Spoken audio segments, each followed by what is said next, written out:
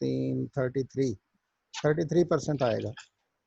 तो percentile rate आपका जो इस डाटा में 15 लोगों में है वो 33 है, यानी आपके बाद जो आपके कजन्स का नंबर है वो 66 है। आपके बाद आ सकते हैं और आपसे पहले जो आ सकते हैं वो 32 हैं। अब क्लियर है? Yes, sir. जी साइमा रफीक। हाँ जी नूर, आपने बात करनी थी। सर मैंने पूछना था कि हम इसको इस तरह से कह सकते हैं कि position percentile is the position of any number between 1 to 100%, कि कहाँ पे वो प्लेस कर रहे हैं नंबर। ऐसा ही है, लेकिन परसेंटेज की लैंग्वेज में। ओके, यस सर, ठीक है, बिल्कुल ठीक। जी क्लियर। सर मैं बात कर सकती हूँ? करें। जी सर थोड़ा सा इसमें अगर मैं एक्सटेंड कर दूं कि ये जो पोजीशंस हैं जो 3 टाइप्स की हैं ना, इसमें क्वार्टाइल और परसेंटाइल और डिसाइल। इसमें जो क्वार्टाइल्स है ना, अगर हम ये मतलब तीनों इसमें थोड़ा एक्सप्लेन करना चाहूँ, इसमें ना 100 को ना हम डिवाइड कर देते हैं ना, यानी 4 पे हम डिवाइड कर देते हैं। उसमें जो फर्स्ट मेजरमेंट है ना वो 0 से स्टार्ट होकर 25 तक आती है, 25% आ जाती है। उसमें वो क्वांटाइल जो है ना वो उसको हम Q1 से शो कर देते हैं। तो जो सेकंड है वो 25 से आगे 50 में आ जाती है, फिर उसको Q2 से शो कर देते हैं। और फिर नेक्स्ट जो है वो Q2 से Q3 के दरमियान आती है। इस तरह हम इसको भी शो कर सकते हैं। उसको हम फर्स्ट 25, सेकंड 50 और थर्ड 75 और लास्ट जो है वो 100 है। तो असाइनमेंट में हम भी कर सकते हैं इसको। बिल्कुल ऐसे, जब उसको क्वार्टाइल में कर दिया तो 4 क्वार्टर्स आपने बनाने, तो 360 डिग्री को 360 डिग्री को इक्वल 4 क्वार्टर्स में आप डिवाइड करें तो 90 90 90 बनता है। तो फर्स्ट क्वार्टाइल 90% या 90th तक, सेकंड क्वार्टाइल 91 से लेके 180 तक, थर्ड क्वार्टाइल आपका 181 से लेके 270 तक, फोर्थ क्वार्टाइल आपका बनेगा 270 से 399 तक। तो सर इसको हम ऐसे भी एक्सप्लेन कर सकते हैं ना, जो 25% डाटा आता है ना उसको हम कह देते हैं कि ये जी जी, और सेकंड का मतलब है उसको हम कह देते हैं कि ये 75 से अबव है, यानी इसको हम डिवीजन को लोअर डिवीजन, मीडियम डिवीजन और अपर डिवीजन के लिहाज से भी उसको एक्सप्लेन कर दें। बिल्कुल ठीक है, 100% ठीक। वाटर कूलर आपका हुआ। Thank you sir. वो याद है ना, क्या था उसका नाम, नीलाम घर वाला, तारिक गुड, वेरी गुड। और जी सर एक्सक्यूज मी सर वो जो लास्ट में आपने डायग्राम एक समझाई थी, वो मैं जा रहा हूँ more words about the normal curve के बारे में सर, वो 34% काइंडली वो जरा एक्सप्लेन करते हैं। जाते हैं, उधर जाते हैं। अच्छा, परसेंटाइल वाला सवाल जिसका भी था मुझे बताएं कि आप क्लियर हैं तो आगे चलें। Yes, sir. I'm clear. चलो ठीक हो गया। Thank you, sir. For any data ये हमने बात की थी कि 70% और 89% मेजरमेंट्स जो हैं वो मीन से वेरिएंस पे होती हैं। व्हेन ये बहुत इम्पॉर्टेंट है देखने के लिए, समझने के लिए। इसके बाद जो बातें आनी हैं वो इस पे क्या हो रही हैं कि जब mean is greater than median है तो डिस्ट्रीब्यूशन जो है वो स्क्यूड टुवर्ड्स राइट है। जब median is greater than mean है तो डिस्ट्रीब्यूशन स्क्यूड टुवर्ड्स लेफ्ट है। और जब मीन और मीडियन एक दूसरे के बिल्कुल क्लोज हैं तो अप्रॉक्सीमेटली सिमेट्रिक है।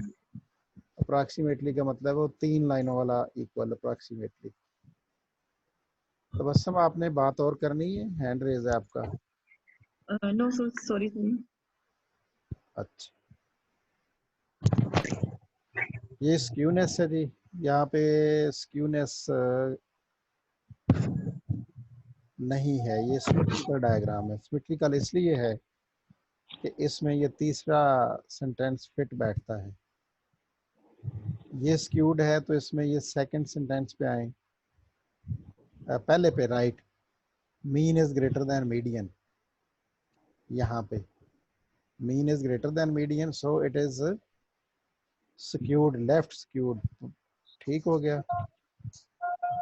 और यहाँ पे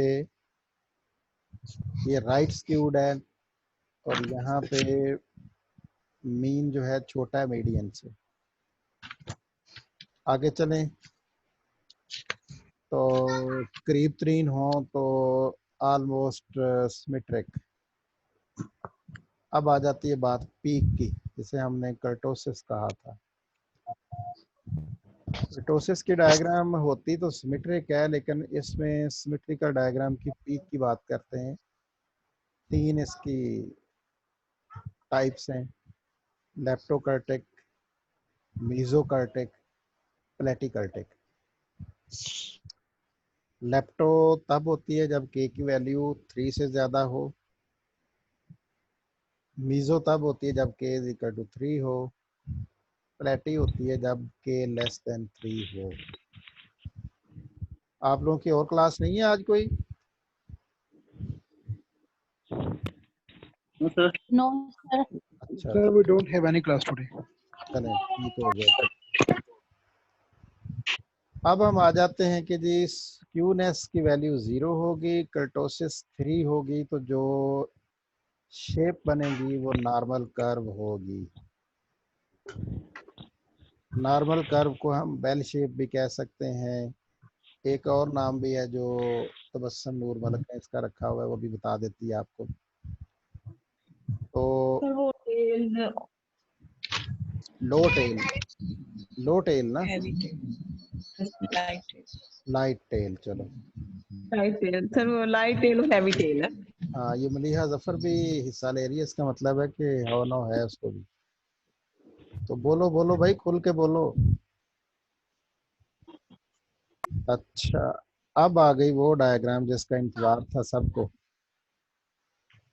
तो इस पे आप करें बात, अपना पहले कमेंट करें, जो कुछ पता है वो बताएं, फिर किसी ने जो इस पे पूछना है वो पूछ ले, इस तरह ये डिस्कस हो जाएगी। बोलिए। सर इसमें वो जो डिवीजन की थी आपने ना, वो फिर माइनस कर दें तो वो सर एक्सप्लेन कर दें।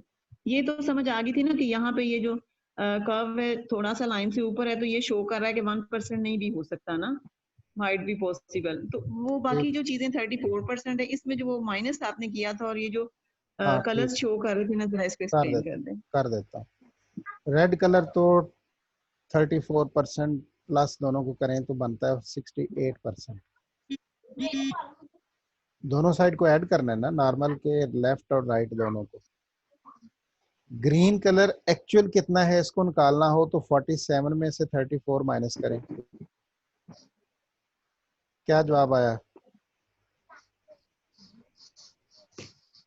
13 अल्लाह दिए बंदे 18वीं क्लास तो पहुंच गई है, हाले माइनस करना नहीं आंदा तेनों। 13। तो ग्रीन कलर जो है ये 13 है जी, एक्चुअली 13%। तो दोनों तरफ है, ऐड करें 13 प्लस 13 तो क्या बनेगा? 26 बनेगा, बिल्कुल ठीक है। इसी तरह ब्लू निकालना है तो ब्लू के लिए 49 में से 47 माइनस करें, क्या बना? 2 लेफ्ट पे है, 2 राइट पे है, दोनों को ऐड करें 4% हो गया। इट मींस कि ब्लू एरिया जो है लोएस्ट कर्व का पोर्शन जितना है वो 4% है। स्लांटिंग जो है, सम स्लांटिंग जो है वो 26% है ग्रीन, और जो कर्टोसिस इसकी है पीक वो 68% है। 8%। इसका मतलब है कि मैक्सिमम डाटा जो आप लोगों ने इंफॉर्मेशन दी है वो रेड एरिया में फॉल कर रहा है, इसीलिए वो 68% बन गया है। अब इन सब को प्लस कर दें, 68 प्लस 26 प्लस 4 क्या बनता है? 100 प्लस करके 98। सर 98। ये मुझे लग रहा है कि आप लोगों के बेबीज भी पास ही कहीं, तो उन्होंने सुन लिया ना कि मामा को प्लस करना नहीं आता, तो 98 सर। 98। अब जो अनअटेंडेड ग्रे एरिया है जिसपे कोई कलर नहीं है सर वो 1% है। 100 में से 2% है सर, और वो ईच साइड 1%। हाँ, 98 100 में से माइनस करेंगे 2 रह जाएगा, 2 को डिवाइड करेंगे 1 आ जाएगा। यस तो वो दोनों तरफ 1 है। अब ये 1% आउट ऑफ यानी 100 में से 1% चांसेस हैं कि कोई डाटा की वैल्यू इधर भी फॉल कर सकेगी। अगर करेगी तो फिर हम अप्रॉक्सीमेटली का लफ्ज़ इस्तेमाल करेंगे, यहाँ एग्जैक्ट इस्तेमाल नहीं करेंगे। उसे ही हम प्रोबेबिलिटी कहते हैं, P value 0.01। P value if 0.01 है तो उसका मतलब है कि डाटा फॉल कर रहा है ग्रे एरिया में, कोई आउट मौजूद है। तो यही स्टैटिस्टिकल वैल्यू होती है जिसकी बुनियाद पर हम अपने रिजल्ट्स को एनालिसिस के बाद रिप्रेजेंट करते हैं। वो हमारा कोरिलेशन हो, इफेक्ट हो, इम्पैक्ट हो, उसकी जो वैल्यू आए वो इस 0.01% से अगर लेस हो तो हम कहते हैं कि जो हमारे रिजल्ट्स हैं वो सिग्निफिकेंट हैं। सिग्निफिकेंस लेवल आ जाता है ना, पी स्टैंड्स फॉर, जो मैं पी वैल्यू कह रहा हूँ ये सिग्निफिकेंस लेवल है, और इस डायग्राम के अकॉर्डिंग सिग्निफिकेंस लेवल है 0.01। परसेंटेज में निकालना है ना, तो सर ये 0.02 नहीं है? हजूर उसको एक दोनों हिस्सों में तकसीम करना है ना बराबर, लेफ्ट और राइट में। हाँ तो दोनों साइड से सर 50-50% में से। हाँ जी, तो क्या बनेगा सर? तो 100 में से लेंगे तो 0.02 बनेगा ना। आपके यहाँ बन सकता है, मुझे तो नहीं लगता कि बने। आप रिपीट कर रहे हैं इसको, हो सकता है मैं गलत हूँ। 100 में से लेंगे 0.02 बनेगा, उसको 2 पे डिवाइड करेंगे तो क्या बनेगा?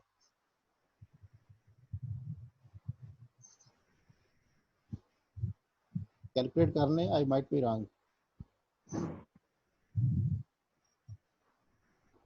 मेहरुनिसा सर मैं ओवरऑल कह रही हूँ कि 100 में से ये, क्योंकि दोनों साइड से 1-1% आप है। क्यों तो कंफ्यूज ये कर रही ओवरऑल हो? ओवरऑल क्यों कर अच्छा रही हो? ठीक है सर, ओवरऑल ठीक है की सर, बात ठीक कौन है, कर रहा है? स्टैटिस्टिक्स में ऐसे होता है।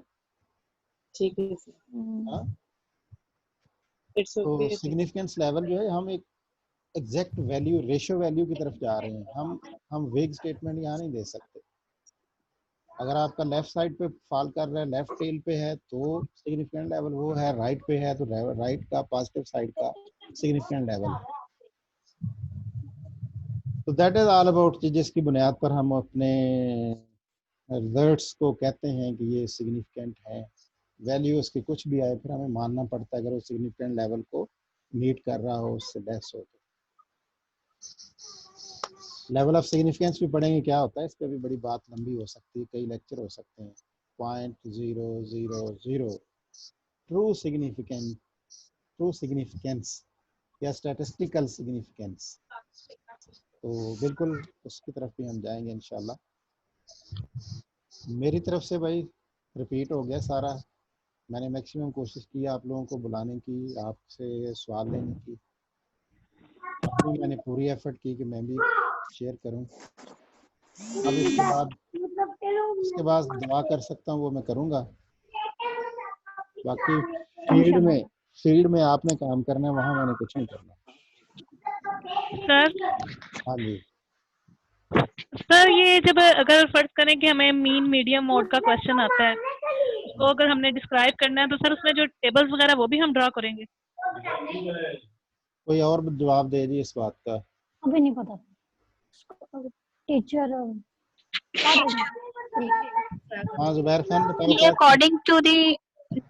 According to the requirement of the question होगा। अगर तो टेस्ट डिस्क्राइब करने पे आ गया तो फिर हम उनकी डिस्क्राइब करें, फिर डेफिनेशन लिखेंगे। और अगर जस्ट उनके आगे आके व्हाट आर यू, मैं आपसे कहूं कि मिनहाज यूनिवर्सिटी से आपने एयरपोर्ट जाना है, तो आपकी मर्जी है, आप उकाड़ा होके शिवपुरा होके फिर लाहौर एयरपोर्ट जाएं, या फिर आप चले जाएं। हाँ, अगर मैं कह दूं कि आपने पहले नारकली जाना है फिर लाहौर एयरपोर्ट जाना है, तो फिर तो आपको वही करना पड़ेगा जो मैंने कह दिया।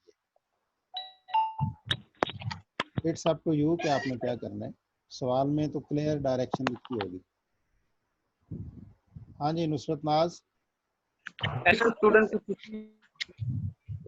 कुछ टीचर्स हैं वो कहते हैं कि ज्यादा मोर एलैबोरेट करें, लेकिन जाहिर आपने कहा कि मैं ज्यादा एलैबोरेशन नहीं चाहती कि आप स्पेसिफिक लिखें, उनको वैसी कंफ्यूजन हो रही थी। मैं भाई अपने सब्जेक्ट की बात करूंगा ना, मैं बाकी टीचर्स का ठेकेदार तो नहीं। वो अपना पढ़ा रहे हैं, उन्होंने अपने हिसाब से बात करनी है। तो ये बच्चों वाली बातें होती है ना कि तीसरे महल्ले की बात सुन के आप मुझसे पूछ रहे हैं कि हमारे महल्ले में ऐसा हुआ था, आप बताएं। मैं तो पहले बता चुका हूँ कि ये करना है।